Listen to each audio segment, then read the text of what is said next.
48%. That's with 15 people. Everyone else, no good. On a thing called ISIS. You ever know ISIS? Oh, don't worry, we have plenty. We'll talk a lot about ISIS. Can you believe it? Here we have generals. They go on television and talk. They do all talk. You people, a lot of military people here today. Who's military here? All right, I love you. By the way, speaking of it, we're going to make our military so strong, so powerful, so great, nobody's ever going to mess with us again. Nobody. They're never going to mess with us. You know, in many ways, it's the cheapest thing we can do.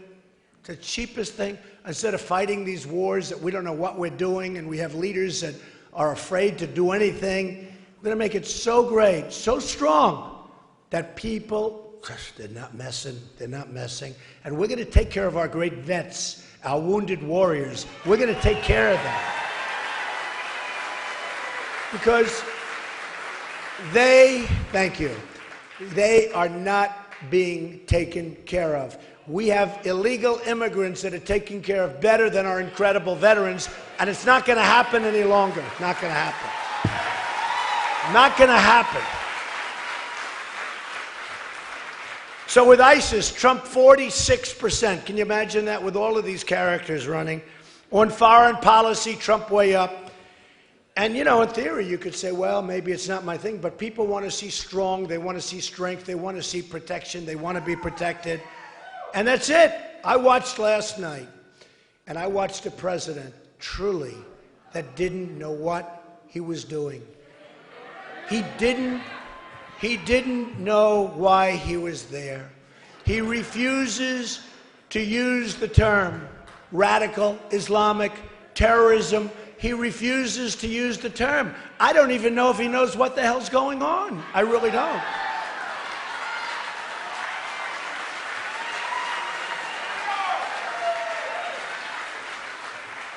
And then we're looking at Hillary Clinton, and honestly, I know Hillary. It's just going to be an extension of Obama. I think maybe worse. She's got no strength. She's got no stamina. Remember that.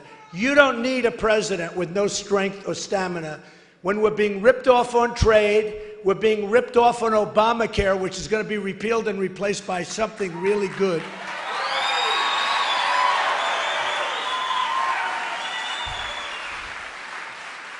When our soldiers aren't being taken care of, when our military has never been like it is today. One of the generals was on television, as usual, saying that we're the least prepared now than any time that he's ever seen it, and he's been there a long time retiring. That's how we are. In the most dangerous world we've ever had, because of the power of weapons, we have people that don't know, they don't have I'm telling you, I watch them. I watch these generals being interviewed. Do you think General George Patton would be interviewed? Do you think they do the work? They'll be interviewed after total and complete victory. General Douglas MacArthur, they're not big for interview. You know, they shoot first, they talk later. These guys, and I don't think we'll have to. You know, just so you understand, Bush,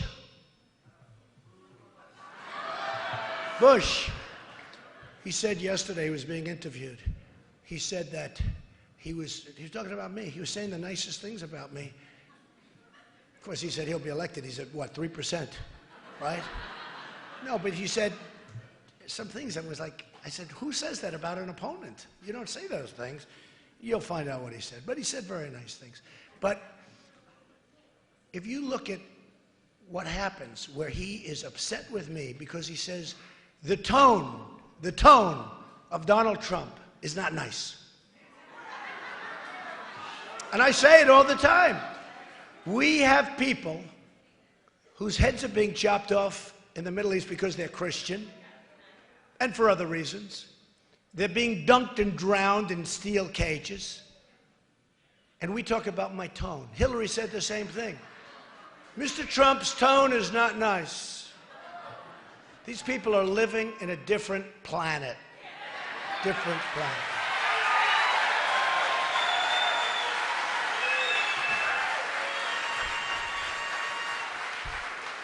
And remember what I said about Hillary. We need somebody who's strong. We need somebody with incredible energy, but incredible intelligence and all of those things. You know, I know a lot of tough people, but they're not smart. That's no good. They're easy. We need tough, we need smart, we need like every character. We are so far behind the 8 ball in this country.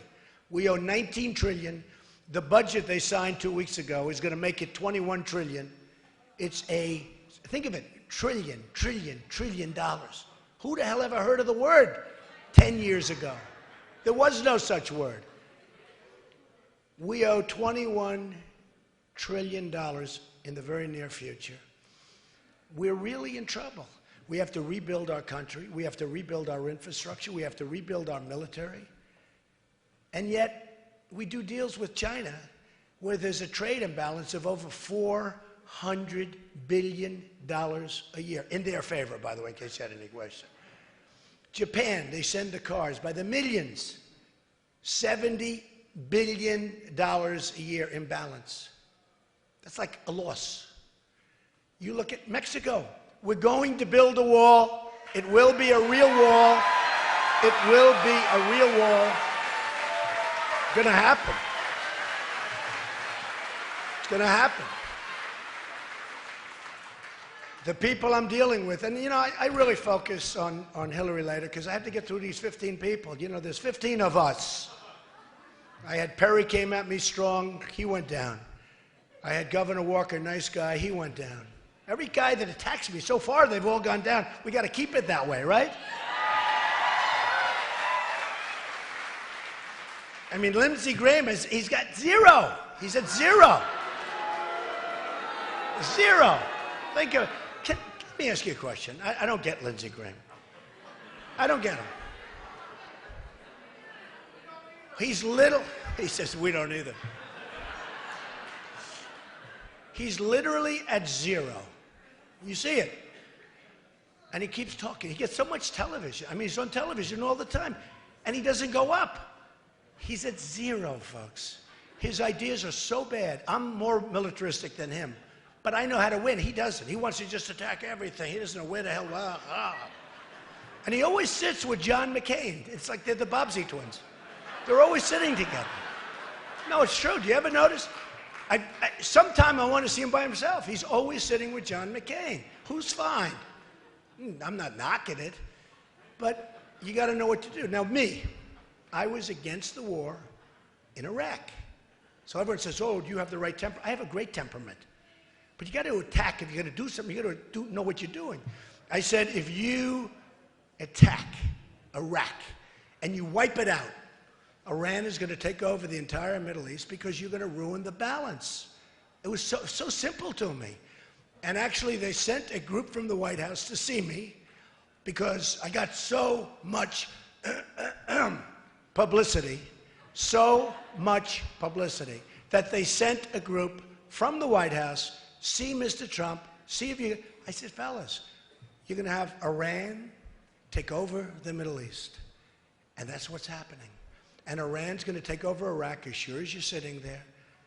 And by the way, Iraq, with the second largest oil reserves anywhere in the world.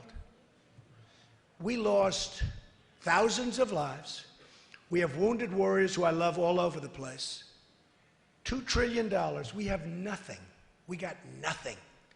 We got absolutely nothing. And we left. And we have a president, shouldn't have been there, but then we shouldn't have left the way we left.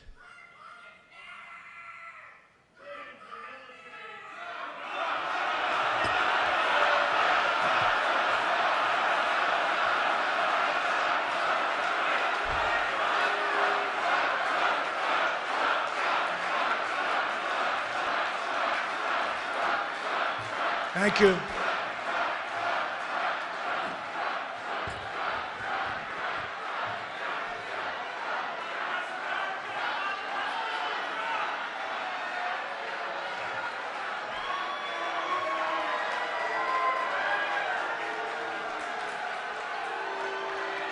That's all right.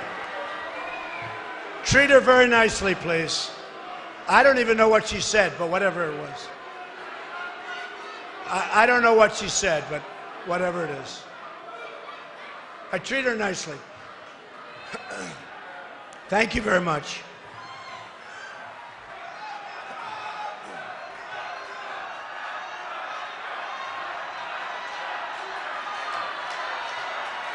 All right. Treat her nicely. Thank you. You know, they have a system now. They'll have 4 people. We were interrupted 4 times one night a couple of weeks ago. And they'll have 4 people, 1 person at a time, and they'll scream something. And then the next day the press will say, you have thousands of people here tonight. And they'll talk about 3 or 4 people. In that case, it's 1. That person had a very weak voice. What a weak voice. Strange. Strange. It's too bad. You know, the funny thing is, I look at Democrats and liberals and conservatives, Republicans. Wouldn't it be good for all of us if we could get together and really make our country great again? Isn't that what we want to do?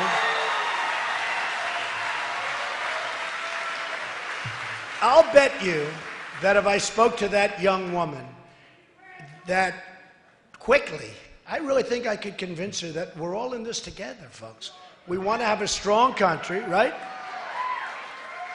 We want to have, Pastor, stand up. What a good guy this is. You have been so great to me, and a pastor and a great guy. He has been so great to me. I appreciate it, Pastor. Thank you. Thank you.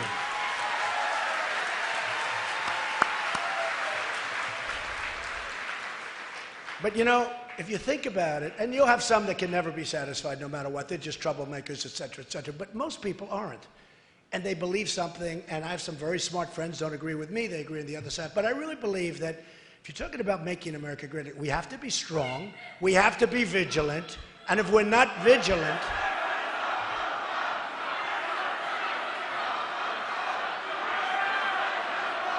get her out.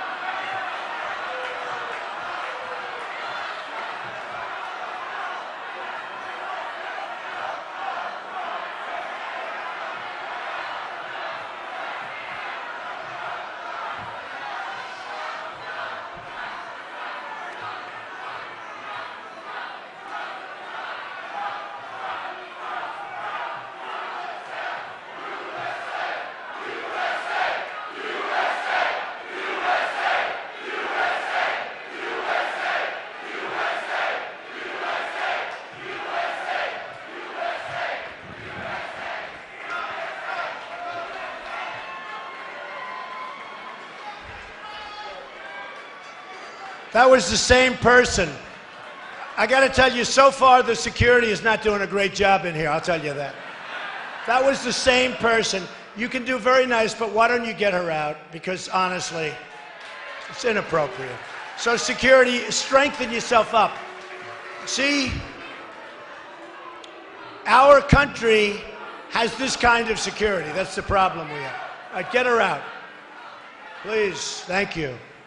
Treat her very nicely, please, but she should now be taken out. Same person, 1 person. It's 1 person. They let her out, they give her a second chance, and the same thing happens. But you would think that everybody, we're all in the same basket, that everybody, every single person,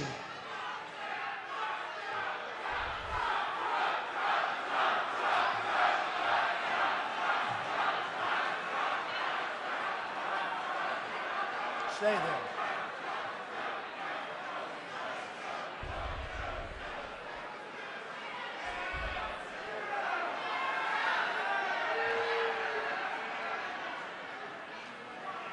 That's our fault. I have a lot of time. Does everybody have a lot of time tonight? I don't want the person to be hurt, but I will tell you security is very weak. I can't believe these security people in it. One person, and we've wasted 5 minutes. All right, get him out. Thank you.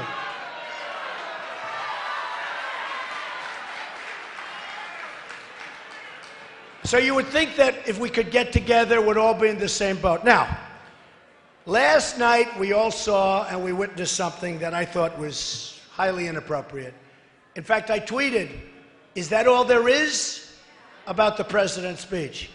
And I wrote something today that I think is very, very salient, very important, and probably not politically correct, but I don't care. I don't care. You know, we had a situation in California very recently where somebody was making bombs in an apartment. The mother saw him. The mother didn't notice anything wrong. I watched the sister being interviewed. Believe me, in my opinion, she was lying like crazy. I watched that interview. Oh, my brother was such a wonderful guy. I didn't know. And I watched the next door neighbor saying, oh, well, we didn't report them because we didn't want to racially profile or we didn't want to profile. Give me a break. Give me a break. We're like the stupid country. It's so many different ways. Can you imagine what our great leaders of the past would have said with the kind of crap that's happening with us? They didn't want to report them because they thought it was profiling. Oh, okay, they saw bombs. They saw, you know, the pipe bombs. This wasn't to build a bathroom. When a bomb is this long, got to put too many of them together for a bathroom, right? And we thought they may be, but we didn't want to racially oh, okay, you're okay, you're innocent. Or how about where the families and the girlfriends and the wives and everything, they go back with World Trade Center. The worst than Pearl Harbor. Because with the World Trade Center, they were killing innocent civilians. At least while it was a dirty, rotten, sneak attack. At least they were attacked. Wow, that was a hell of a... Thank goodness he's on my side. But while it was an attack, at least it was military. But this was an attack on the World Trade Center. So what's happened is we're out of control. We have no idea who's coming into our country. We have no idea if they love us or if they hate us. We have no idea if they want to bomb us. We have no idea what's going on. And then I looked at poll numbers, and I don't mean polls where I'm winning. Those numbers I like looking at. These numbers I hated to look at. And it's very, very sad. I'll go after some of the numbers. 25% of those polls, and this was from the Center for Security Policy, very highly respected group of people who I know, actually. This is people living in this country. 25% of those polls agreed violence against Americans is justified. As Muslims, 25%. 51%, these are Muslims living in this country. By the way, I have friends that are Muslims, they're great people. But they know we have a problem. They know we have a real problem. Because something's going on. And we can't put up with it, folks. We can't put up with it. 51%, highly respected number of polling groups, want to be governed according to Sharia. You know what Sharia is. So, I wrote this out. The mainstream media wants to surrender the Constitution. The mainstream media, these people back here, they're the worst. They are so dishonest. No, they're so dishonest. They are so dishonest. I mean, I had one from NBC, a reporter from NBC, and actually another one, I think, from CBS. They actually, in Columbus, Ohio, I had a tremendous crowd, like 10,000 people. It was a love fest. It went on for a long time. Everybody stayed right till the end, right till the end. I had one of the politicians, Kasich, who's just getting, he's a horrible debater. To me, he's a horrible, he made a statement that, oh, they left after 10 minutes. Now, the press was there, they saw it. Nobody says it was a lie. It was a total lie. In fact, I had more people at the end than I had at the beginning. Nobody's leaving. Nobody's leaving here except for the one person that was screaming.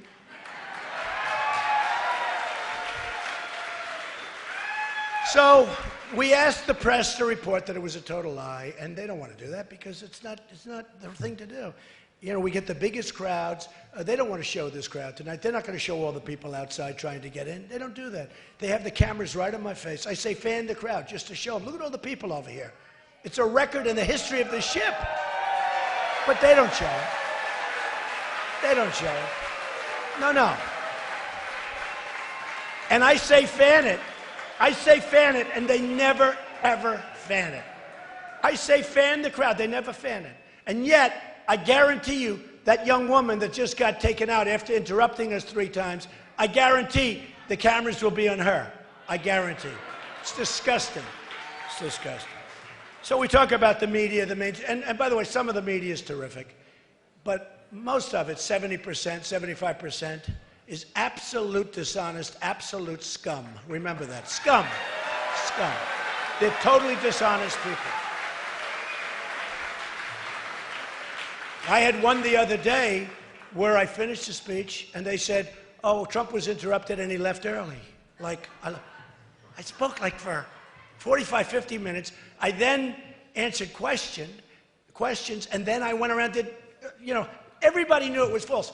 Amazingly, there's a media group that calls the media. And the next day they did the most beautiful story about what a lie it was from NBC.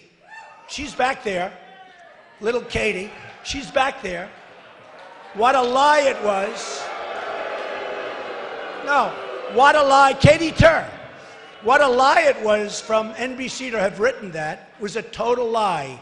And they did a story where I didn't know they had a group like this, where they actually criticized the media. And they said it was a total lie. And I loved it. I loved it. I loved it. And then other people pick it up. It's NBC, so somebody picks it up. Third-rate reporter. Remember that, third-rate. Third-rate.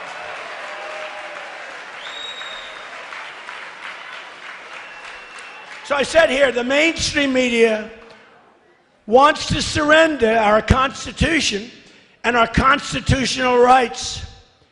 And I don't want that. I want ISIS to surrender. Okay? I want ISIS to surrender. Very simple. It's very simple. So here's what happened. It's been a little bit of a controversial day. It's been a great day because the poll numbers are through the roof. I like that.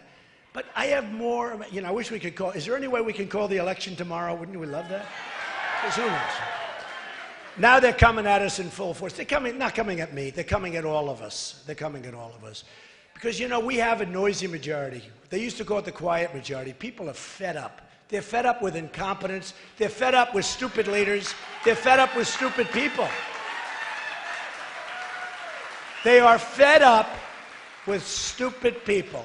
Where our president makes a deal for Sergeant Bergdahl, a dirty, rotten, no-good traitor, who, think of it, they knew he was a traitor because a general and a colonel went to see his group.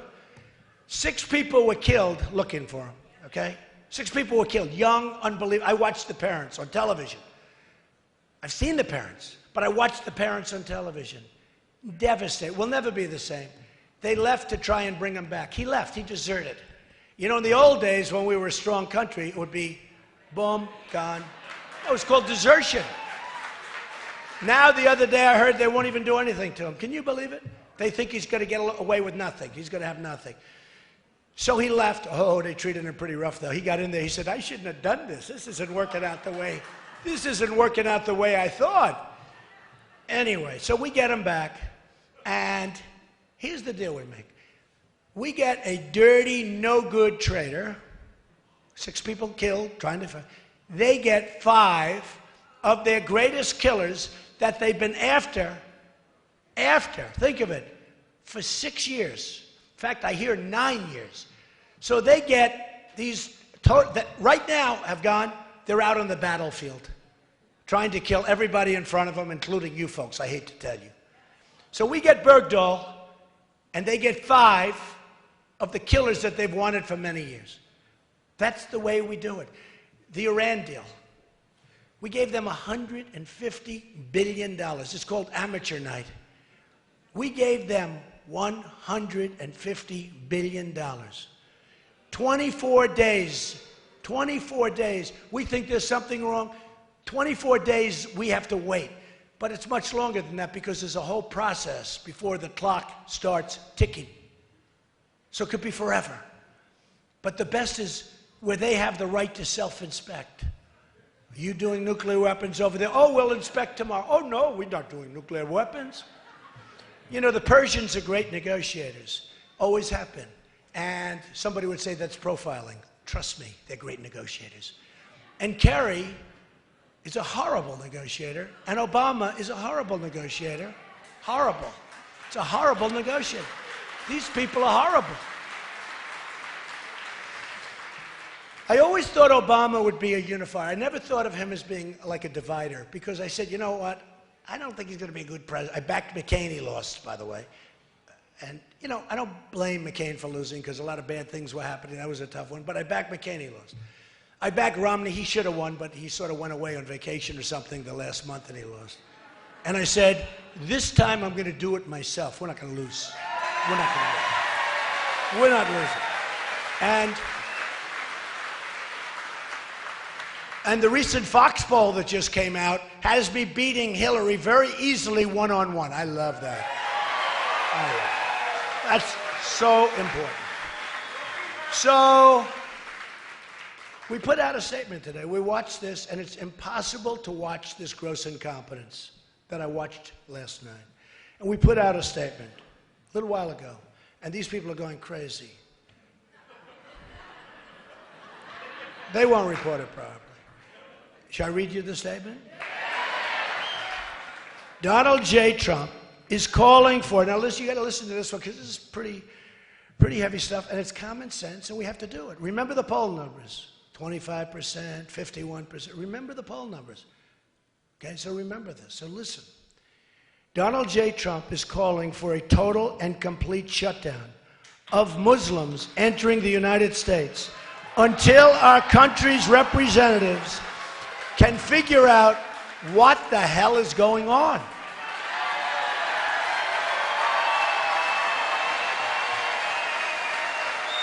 We have no choice. We have no choice.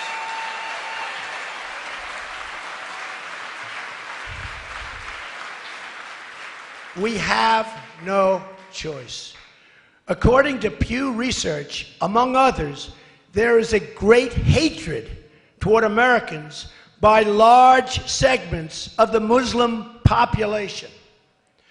Most recently, a poll from Center for Security Policy released data showing 25% of those polled agreed that violence against Americans, these are people that are here, by the way, people here, 25, not 1%. By the way, 1% would be unacceptable. 1% is unacceptable. 25% of those polled agreed that violence against Americans here in the United States is justified as part, think of that, as part of the global jihad. They want to change your religion. I don't think so. I don't think so. I don't think so. Not going to happen. As part of the global jihad, and 51% of those polled agreed that Muslims in America should have the choice of being governed according to Sharia. You know what Sharia is? 51%. Sharia authorizes, and look, this is, I mean, it's terrible. Sharia authorizes such atrocities as murder against non-believers who won't convert, beheadings, and more unthinkable acts that pose great harm to Americans, especially women. I mean, you look, especially women. Tough stuff. And we have a president that won't even mention the term. And you're talking about numbers like this. Mr. Trump stated, without looking at the various polling data, it's obvious to anybody the hatred is beyond comprehension of such a big portion. Where the hatred comes from and why, we will have to determine. We're going to have to figure it out. We have to figure it out. We can't live like this. It's going to get worse and worse. You're going to have more World Trade Centers. It's going to get worse and worse, folks. We can be politically correct and we can be stupid, but it's going to get worse and worse. Until we are able to determine and understand this problem and the dangerous threat it poses, our country cannot be the victim of horrendous attacks by people that believe only in jihad. These are people who only believe in jihad. They don't want our system. They don't want our system. And have no sense of reason or respect for human life. They have no respect for human life.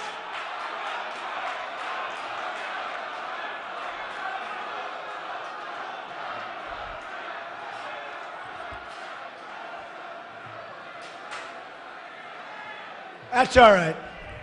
He sounds like he's very exhausted. It's all right. He's tired. So, they have no respect for human life. So we have to do something. Now, we can be weak, we can be ineffective, we can be foolish. It's all right. That's all right. I'm sure he's a nice person. I'm sure he can be reasoned with. Be very gentle. You know, whenever I'm tough, the press says, oh, he was nasty. Whenever I say be very gentle, they say, well, he's not as strong as we thought he was. Can't win. So I try and cut it down the middle. I try and cut it down. Be very nice. So prior to Paris, which was a disaster, which, by the way, if some of the people in those places where it was slaughter, absolute slaughter, had guns, you wouldn't have had the carnage that you had in Paris. You wouldn't have had that carnage. If they had guns, you wouldn't have had that carnage. So important, the Second Amendment, we have to preserve it and cherish it, and we can't let these weak leaders diminish it. If they had guns in Paris, if 5 people in that room, Paris and France has probably the toughest gun laws anywhere in the world. And it was like target practice. Come over here, boom. Come over here, boom. People are sitting by the hundreds, and many others are going to be dying. They're sitting in a hospital, in many cases, waiting to die. Now, same thing a few days ago in California. No guns. We didn't have guns. The bad guys had the guns. And these young people, and I tell the press, you got to stop calling them masterminds. These are dirty, rotten scum. These aren't masterminds. Remember the guy in Paris with the big dirty hat? Remember the guy in Paris? The mastermind. I was watching all the network. I won't mention who, but some of them disgusted me. The mastermind is on the loose. The master. And we have kids that are watching the internet, and they want to be masterminds. And then you wonder, why do we lose all these kids? They go over there. They're young. They're impressionable. They go over. They want to join ISIS. And we have our anchors. I think I got them mostly stopped. Did you notice that? I don't hear it too much. But they say, the young mastermind. Oh, he's brilliant. Young man, he's brilliant. I don't even think he's got a high IQ. I call him, in Paris, I called him the guy with the dirty, filthy hat. Okay? Not a smart guy, a dummy. Puts people in there. A mastermind. Bing, bing, bing. They start shooting everybody. You got to be a mastermind. So the press has to be responsible. They're not being responsible because we're losing a lot of people because of the internet. And we have to do something. We have to go see Bill Gates and a lot of different people that really understand what's happening. We have to talk to them, maybe in certain areas, closing that internet up in some way. Somebody will say, oh, freedom of speech, freedom of speech. These are foolish people. We have a lot of foolish people. We have a lot of foolish people. We've got to maybe do something with the internet because they are recruiting by the thousands. They're leaving our country. And then when they come back, we take them back. Oh, come on back. Where were you? I was fighting for ISIS. Oh, come on back. Go home. Enjoy yourself.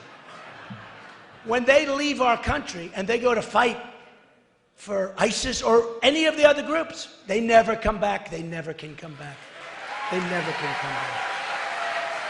They can never, ever, ever, ever come back. It's over. How about that? And now they become radicalized. They're totally radicalized. And how about the woman? She was in Pakistan, then Saudi Arabia. She comes in on an engagement deal. And she radicalized the guy. Probably a guy couldn't get women. I don't know what the hell his problem was. It's probably the first woman he's ever had. I don't know what was going on. But he became radicalized quickly. Notice how easy it is? He becomes radicalized. And then they go on a spree. Folks, those days are over. Those days are over. We have to be tough. We have to be smart. We have to be vigilant. Yes, we have to look at mosques, and we have to respect mosques. But yes, we have to look at mosques. We have no choice. We have to see what's happening. Because something is happening in there. Man, there's anger. There's anger. And we have to know about it. We can't be these people that are sitting back like in the World Trade Center, like so many different things. We can't be people that knew what was going on 2 weeks ago in California. Probably for months they knew what was going on, and they didn't want to tell anybody. We can't be that. We have to be strong. When we see violations, you have to report those violations, and quickly. You don't worry about profiling. I promise I will defend you from profiling. I promise.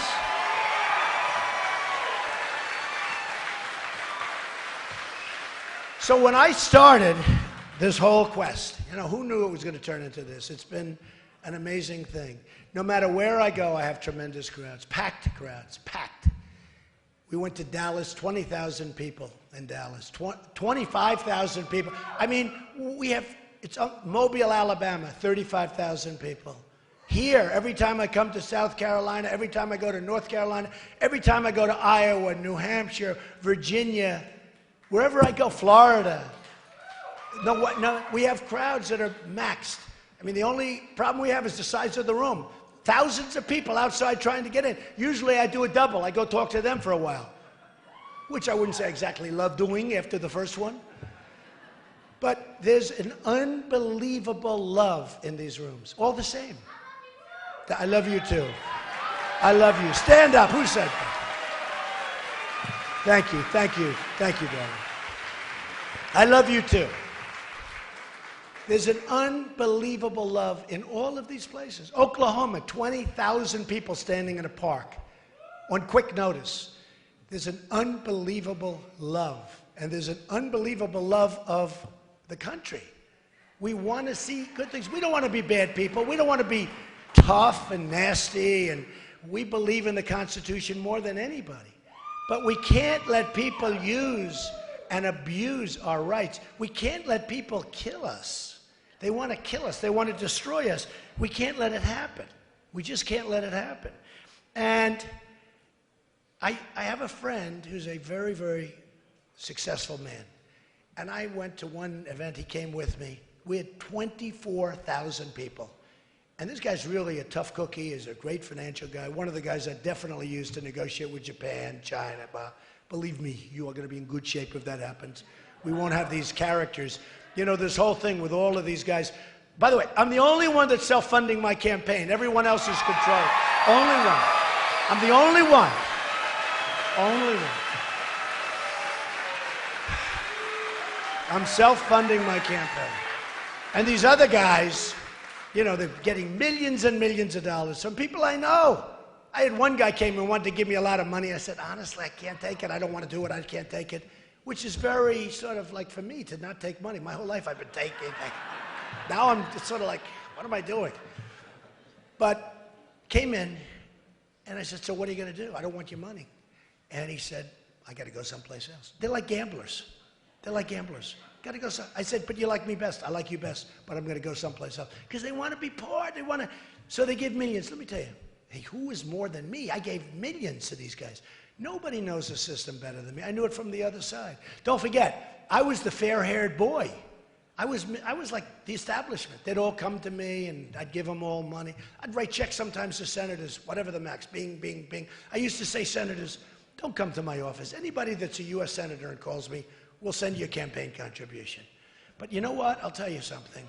In the end, the people that give these millions of dollars to these horrible, corrupt PACs, they're corrupt. They totally control Bush and Rubio, and I won't say Cruz because he's been very nice to me. Nah, but he's been nice. He's got to hit me first. Once he hits me, I promise you. I promise you. No, I've been nice to Christie, but he really hit me today. Chris Christie. I mean, I don't know. He's a friend of mine. But he's not doing well in the polls, and he really, really hit me today. He hated this. And yet, he said anybody could come. You got to look at some of his statements from the past. But he really hit me on the whole thing with we have to stop the Muslims until we find out what's going on. Does that make sense, by the way? Until we find out. And he talked about that's an experience, you know, in other words, he has experience, right? But that's the statement of an inexperienced man. The statement I made about we have to stop people that want to kill us from coming in. Does that sound like an experience? So Chris, who's a friend of mine, he hit me hard. And I said, I got to hit him at least once. So I won't do this a lot, but look, here's the story. The George Washington Bridge. He knew about it. Hey, how do you have breakfast with people every day of your lives?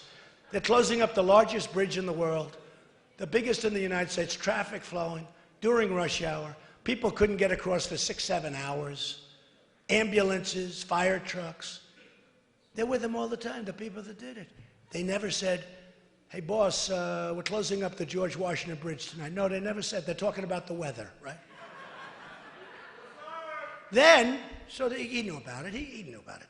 He totally knew about it. He's got a very friendly group of people over there that they don't think so, but I don't know. Look, it's called life. You got to be smart in life. I would say there's less than 1% chance. It could be, but I doubt it. He knew about it. They mentioned. They didn't mention at one of their meetings. I think they had breakfast like every day or every other day. They didn't say, Chris, tonight we're closing up the George Washington Bridge because the mayor of a certain area is against you. Oh, okay. They didn't mention. Nobody believes that. Number 2, 9 downgrades of the state. 9 downgrades. It's a disaster. I have property over there. The taxes are through, I'll use an expression, coming out of my ears, okay? Tremendous taxes over there. You had 9 downgrades. You had Christie, you know, so friendly with President Obama during the flood. I actually called. I said, let me ask you, is he going to vote for Obama? I thought he was going to vote for Obama. I don't know. I think he possibly did. And Romney, I was very disappointed. One of the reasons I was disappointed is he called Christie and they had dinner right after the election. If Christie did that to me, I would have never spoken to him again. I would have never done. So when Chris talks about, when he talks about lack of experience, I built this incredible company. I filed papers where everyone's saying, wow, that is unbelievable. I would have probably filed them even if I didn't run because, you know, I built a great, great company. Tremendous cash, tremendous assets, tremendous net worth, very little debt, unbelievable cash flow. And I filed. Everybody said, number 1, he won't run. And I ran. I took a deep breath. I went, let's go, to my wife. And we came down that escalator, right? The famous escalator. Hopefully, in many years, that'll be a very famous scene because we will have turned around our country and that'll be a positive note, okay? Hopefully. But then they said, oh, well, he announced. So all these talking heads, most of whom are not even smart people, believe me. Then they said, well, they went to Ivy League College. So did I go to Ivy League College. They went to this. Most of them didn't go to Ivy League colleges, by the way. But anyway, but they say they're brilliant. One's brilliant because he wears glasses, you know. Like Perry. Remember Perry? Remember? We don't have to. But what happens is they say, well, he'll never file Form A. That's basically where you sign your life away. I filed Form A. Then they'll say, well, he'll never sign his financial statement because maybe he's not as rich as everybody thinks. Now, what they don't know, and then they said, and if he does, he'll ask for many, many delays because you're entitled to 45-day delays and delays, or you can delay it till ever. And he'll delay it till after the election. I said, no. So I filed it ahead of schedule. And what happened? Remember? They went down. They couldn't believe it. It was much, much, much better than anybody ever envisioned. I built a great company. And the reason, honestly, worth billions and billions of dollars. Remember that, low debt, great cash flow, and the greatest assets, Doral, Trump Tower, the Trump Building, big chunk of the Bank of America building in San Francisco, 1290 Avenue, so many great things. Land all over, land on the Potomac, land all over. In North Carolina, I have a great piece of property. Trump National Golf Club, some of you know it, great, right in the best location. And what happens? What happens? So I filed. Everyone said, oh, I can't believe it. Then they said, well, maybe he won't do so well with the polls. And, you know, before I went, people never believed I was going to run. They never thought I was going to run. And I told the story the other night for really the first real time. But my wife said to me, you know if you run, you will win, don't you? She's very smart. No, it's funny. It's very smart. I said, what do you mean? She said, well, if you don't run, you're never going to poll well before because nobody believes you're going to run. So if they do polls, like they did these early polls, they weren't great before I announced. She said, no, the only way you're going to get a poll number, you got to announce, because nobody believes. Even though they say you're running, it doesn't matter. Nobody believes you're running. So I said, all right, well, I'm getting these lousy early numbers. I'm saying, I don't know. I don't want to run and then find out it doesn't work. I don't want to be embarrassed like Lindsey Graham and all these guys who have nothing. It's true. It's true. So I said, all right, let's take it. So we go down on the escalator. You know what I did? You remember? I took a deep breath. Because I'm telling you, and you know what I'm talking about, the press down there looked like the Academy Awards. There were so many cameras. I have never seen anything like it. The entire atrium of Trump Tower was packed with cameras and press. And I just said, let's go, to my wife. I took a deep breath. I like her. I took a deep breath, and I went down. And I talked about lots of things, including illegal immigrations. And illegal immigration was such a big subject. And I'm telling you, had I not brought it up, and it's turned out to be, and I took heat. I took heat like nobody has ever taken heat. Rush Limbaugh said, the most incredible incoming that I've ever seen a human being endure. And he said, and then he doubled down a week later, because I was right. And now illegal immigration is it's one of the biggest things. And then you had the killing of Kate, and you had the killing of Jamil, and the killing recently in California of a 66-year-old, think of it, 66-year-old veteran, female, raped, sodomized, and killed by an illegal immigrant, and many, many more. It's a huge problem. And they take our jobs, a lot of other things. So all of a sudden, everyone's saying, wow. And now the polls start. I go and I announce. And from almost the beginning, you've seen I've been at the top, like from almost day one. It's almost day one. And the reason is, look, the reason I tell you certain things, and the reason I talk about, you know, what I've done and lots of good things. I do a little thing, Wallman Ice Skating Rink. City couldn't get it built for 8 years. They were in there for like $20 million. They couldn't get it done. I went to the mayor of New York. I said, Ed Koch, I'll get it done like quick. He didn't like it because he didn't want to be shown up. I said, that's okay, I'll do. And if it costs more than $2 million, I'll pay for it. I got it built for peanuts. Got it done in 4 months. And we had ice skating in Central Park, and I still run it. I mean, I did another one. I did a bigger version of that recently, Ferry Point, out in the Bronx. They were having, things been under construction for anywhere between 20 and 30 years. They couldn't get it done. I got it done in a year. It's operating now. It's very successful. That's what I do. And that's what we need. No, but that's what we need in our country. I'm building on Pennsylvania Avenue an incredible hotel, one of the great hotels of the world, in the old post office site. Think of it. I got it in the Obama administration. Everybody was bidding. Everybody wanted it. One of the most sought-after projects in the history of the GSA, General Services. And I got it. Can you imagine me getting it from the Obama administration? Because the GSA, who are really professionals, they want to make sure, number one, it got built, so they wanted strong financials. And they also wanted a great plan. So we came up with Ivanka and my kids, we came up with this incredible plan. The job is under budget, ahead of schedule. It was going to open up in 17, sometime during the year 17. Now it's going to open up probably in September of 16, right before the election. Ooh. On Pennsylvania Avenue. And this is the kind of mindset you need. Carl Icahn, one of the great businessmen, and others have endorsed me. We have trillions and trillions of dollars offshore. Pfizer is leaving the United States. In the old days, somebody would leave for, frankly, South Carolina. They'd leave New York or Florida or someplace where the taxes are lower. They'd leave for North Carolina. They'd leave. Today, they leave this country for other countries. So we're now losing Pfizer. We're going to lose many of our great companies. We have $2.5 trillion offshore, at least. And everybody agrees it should come home. The Democrats and Republicans. For 3 years, they can't make a deal. They can't make a deal because there's such gridlock. There's no leadership in Washington. We will make this country so great. We have people, and I'll tell you something. I'll tell you something. Somebody said something to me the other day. And what I really want to do, I want to be, it's all right. It's all right. Don't worry, forget it. What we want to do and what I want to do, I want to be the people's president. I don't work, think of this. I don't work for any of the lobbyists.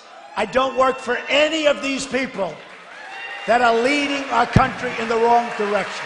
We don't. Thank you.